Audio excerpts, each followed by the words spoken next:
The Ottawa Senators, finally unshackled from the reign of terror that was Eugene Melnick's ownership, failed to take a big step forward like I thought they would last year. But after another season of making big upgrades and righting the wrongs of years past, is this finally the time that the Senators step up and show the rest of the NHL that they are a team not to be laughed at anymore? I admit it. Last year was rough. The Ottawa Senators of 23-24 were honestly kind of a clusterfuck.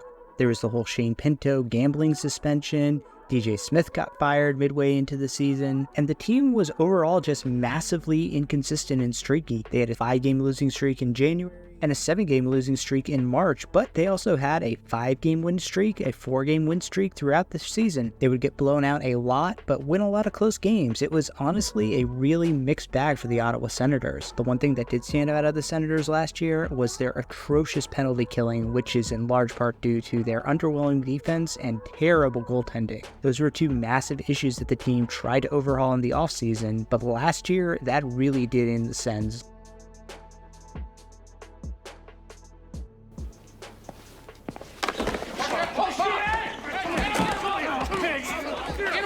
As I mentioned, DJ Smith was fired halfway through the year, and they trotted out the old Jacques Martin as catnip from the old glory years of the late 90s, early 2000s. He didn't look completely overmatched. He was .500 as coach of the Senators last year, but it was pretty clear he wasn't here for the long term at age 71. So they went out this offseason and were looking for a young, dynamic coach who could take over and bring the Ottawa Senators back to respectability and glory, and they landed on Travis Green, the guy who took the Vancouver Canucks to one playoff appearance in 5 years, then spent a couple of years marinating under Lindy Ruff's tutelage, only to take over that dumpster fire when Ruff was gone and then get purged at the end of the season. That's who you landed on after your coaching search? I mean, sure, he's stylistically very different than DJ Smith. He's much more of a tactician than Smith was a player's coach. And yeah, he was a coach when Vancouver was at maybe their most dysfunctional, but still, Senators fans are rightly skeptical of this move.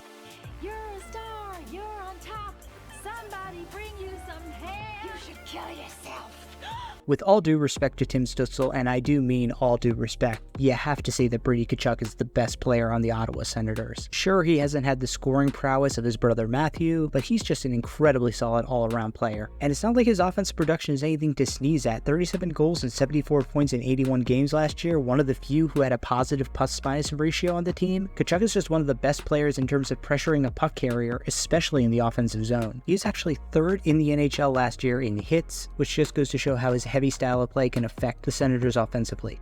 Oh, this guy again. How is he, Doc? Now, as I mentioned, Tim Stützle is probably the second best player on the Senators and the more offensively dynamic of the two. A 90-point guy in the 22-23 season, he took a little bit of a step back last year, only 70 points in 75 games, but the Senators are hoping that he will rebound again this year. Longtime Flyer vet Claude Giroux rounds out what might be the most underrated top line in the NHL, providing not only leadership, but also versatility as he can play on the power play and PK. Now, that second line is going to have a good mix of newly acquired veterans to go along with the most promising young players, with David Perron going alongside Josh Norris and Drake Batherson. On the third line, Shane Pinto, he'll be in the center of Ridley Grigg, who also made the most headlines for something he did on the ice that drew a lot of negative attention from Toronto players and fans, and Michael Amadio brought in from Vegas. Now, the fourth line is 3 players who honestly could have been user-generated: Noah Gregor, Zach Ostapchuk, and Zach McEwen. None of them particularly stand out to me, and almost any of them could be replaced with anybody from the AHL, in my opinion. Now, on the back end, the Senators had one of the best top pairings last year, but got rid of Jacob Chychrun,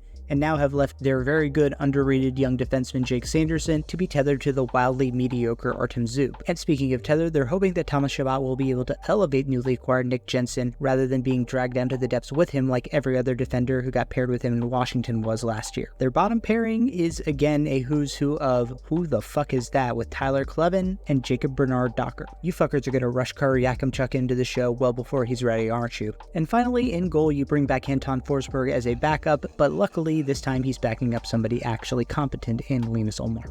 And Ullmark might actually be the biggest acquisition that Ottawa made all offseason, as they have freed themselves from the nightmare that is having Jonas Korpisalo as your starting goaltender. While there is concern that Ullmark is a product of Boston's incredible defensive structure, he's still ranked in the top 10 of goals saved above expected and goals saved above expected per 60 last year, despite only playing in half the games for Boston. I mean, we're talking about a guy who's a year removed away from winning the Vezina while only playing 49 games for his team and has a career save percentage of .918, including a .912 save percentage when he was in Buffalo. I mean, if he can be a decent goaltender for the Sabres and not for you, the Senators need to do some soul searching about their goaltending, coaching, and philosophy.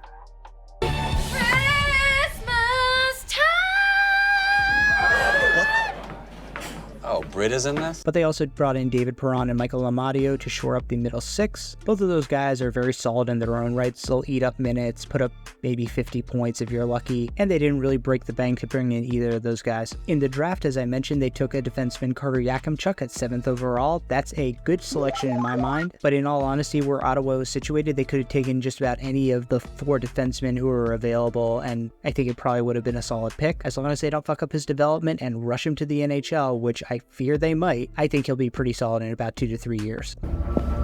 That's not bad.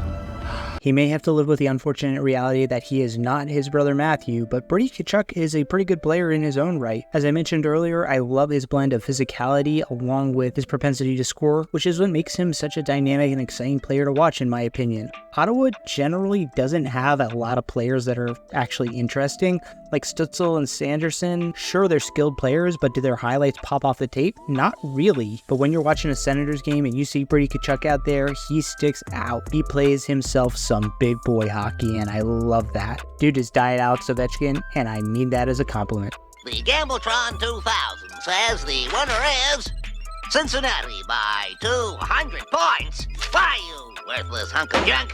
Last year, I thought the Senators were going to make the playoffs, and they let me down, so fool me once, shame on you. Fool me twice, I'm ready to get hurt again. I think the Senators are still a really good team that got let down by some atrocious goaltending, which they most certainly improved on this offseason, and bad coaching, which they, probably didn't improve on this offseason. But I'm hopeful that with a full year of Shane Pinto, with their young players continuing to develop, and with an actual competent goaltender, they can actually make it into the playoffs as a wild card this year. The Senators have never been relevant, but with the way their fans talk, you would think they have 8 cups. Ottawa. We only wish you could have traded Melnick for Matt Duchene instead of hollowing out your core. Also, fucking leave West Terrace, damn.